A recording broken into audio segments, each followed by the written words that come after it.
Hey guys, I'm named Chapter 3 of Goosebumps, Attack of the Graveyard Ghouls. So we're gonna start now.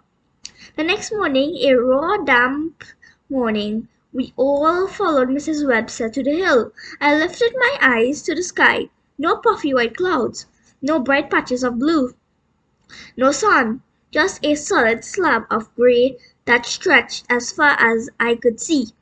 An icy wind blew from the hill. The scraggly trees shivered, shivered. Their limbs waved at us, as if trying to warn us away. Listen up, explorers of the past, Mrs. Webster called, gathering us in a circle around her. Let's see what all the gravestones reveal about our town's history. I shifted the backpack on my shoulders.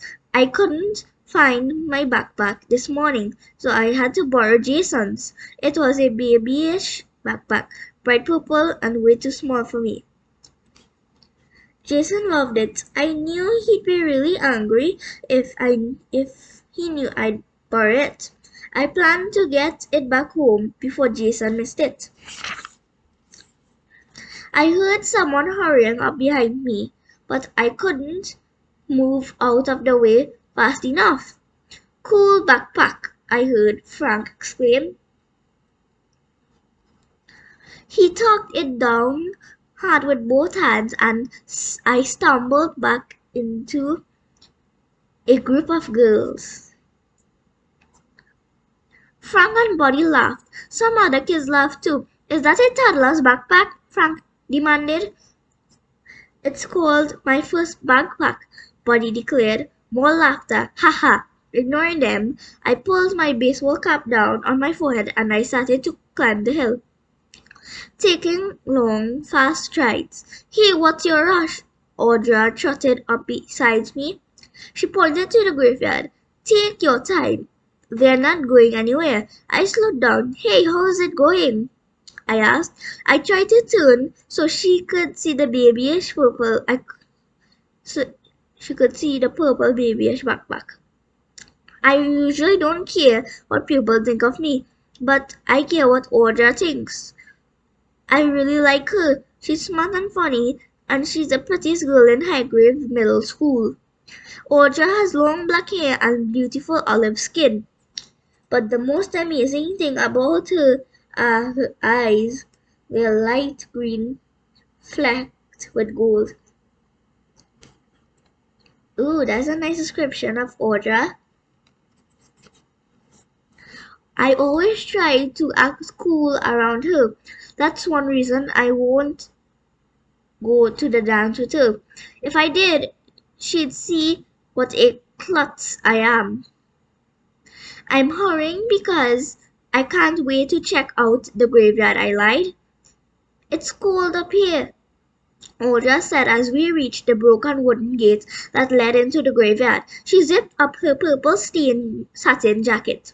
It's not too bad. It's not so bad, I said. I wanted Audra to think I was rugged, so I unzipped my backpack. My jacket, I mean. I stepped past the gate and saw a spider dangling from the fence. Hey! I cried out. I couldn't help it. I'm terrified of spiders. I kept my eyes on the spider as I walked by it. I wasn't watching where I was going. I stumbled over a broken fence picket and fell onto a low gravestone. Are you okay? Audra asked. I let her help me up. I told you I couldn't wait to check out the graves, I joked. Mrs. Webster began passing out long sheets of tracing paper and chunks of charcoal. Collect as many gravestone rubbings as you can, she instructed. Sorry about that. Collect as many gravestone rubbings as you can, she instructed. When we get back to class, we'll read them and see what the old tombstones tell us. Oh, I'm a ghoul, I'm a graveyard ghoul in the next row of graves. Frank staggered around pretending to haunt a group of girls.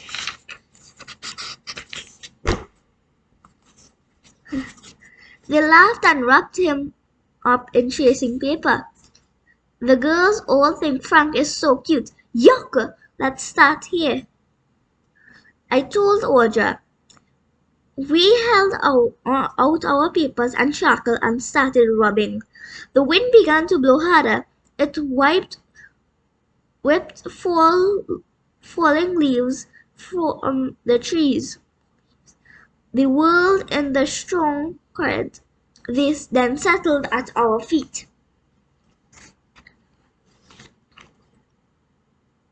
Another gust of wind swept dry dirt into my nose, into my eyes, my mouth, my nose, my throat. I started to cough. William Swift Order read the tombstone, died on the hanging tree, 1852. Oh my god, that is so scary, guys. Do you think he was a murderer or something? I took a giant step back from the stone. He must have been a bad dude, Audrey replied thoughtfully. Let's find other stones to rob. I told Audra. I gathered up my supplies and started to wander through the gravestones. The sky darkened, the air grew colder. I zipped my jacket back up. I shifted the little backpack again and continued to move through the titled broken old stones. I stopped when I found a big grave with a double gravestone. Ausland Mans, 1770 to 1785. Martin Mans, 1772 to 1785. I read to myself, together in life, together in death.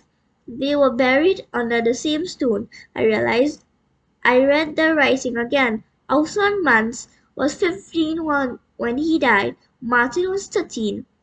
They must have been brothers, I realized. Poor Ausland and Martin Mans.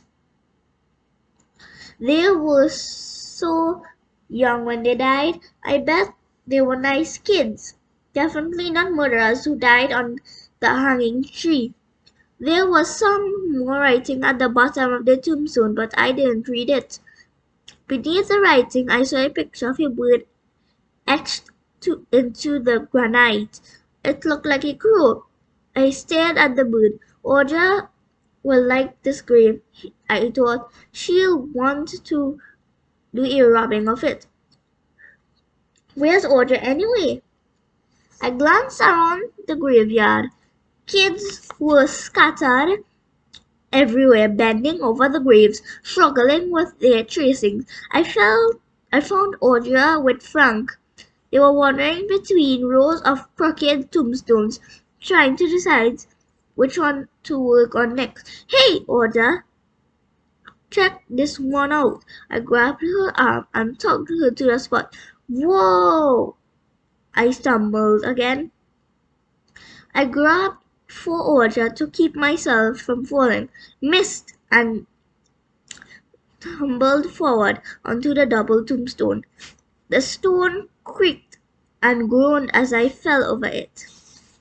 Well, a tombstone can't really groan, but I think that's a personification for those who know it. It toppled over, making a heavy thud as it landed on its back in the dirt, and I heard a small cry. Who could be crying? Let's see who could be crying, guys. The sound sent a shiver down my back. Huh? Was that you? I asked Audra. She stared down at me. Excuse me? Wasn't that you? I heard a cry. Wasn't that you? I repeated. No, it wasn't me. Audra shook her head. Do you hear it? I asked. Nope. Did I imagine it? Probably that's the graveyard ghouls. I climbed to my feet and straightened my baseball cap. Then I brushed dirt off the front of my jacket and jeans. I turned to see Roger staring down at the stone. Whoa, Spencer, do you see what it says at the bottom? I squinted at the small writing engraved under the crow. Disturb or rest at your own peril. That is a scary handwriting, guys. That's kind of scary. Another shiver ran down my back. Disturb their rest. Did I just disturb their rest? Time to go, everyone. I could hear Mrs. Webster calling from the graveyard gate, but I stared down at the tombstone. I had just knocked over the crow lying on the ground. With a groan, I pulled off the backpack and set it against a tree. Then I bent down and struggled to pull the big stone back up. Oh wow, I muttered. It weighed a ton. I couldn't budge it. Hey, somebody help me! I called, but they were all heading down the hill. Even Audrey, hey, wait up! I called after her. I let go of the big stone, stood up, and took a step toward the gate, and the hand reached up from the ground and wrapped itself around my ankle.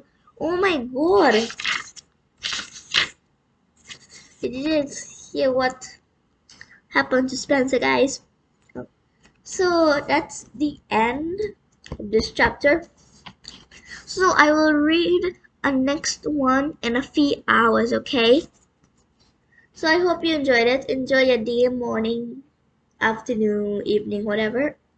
But enjoy the night. Goodbye. I hope you enjoyed this. Bye.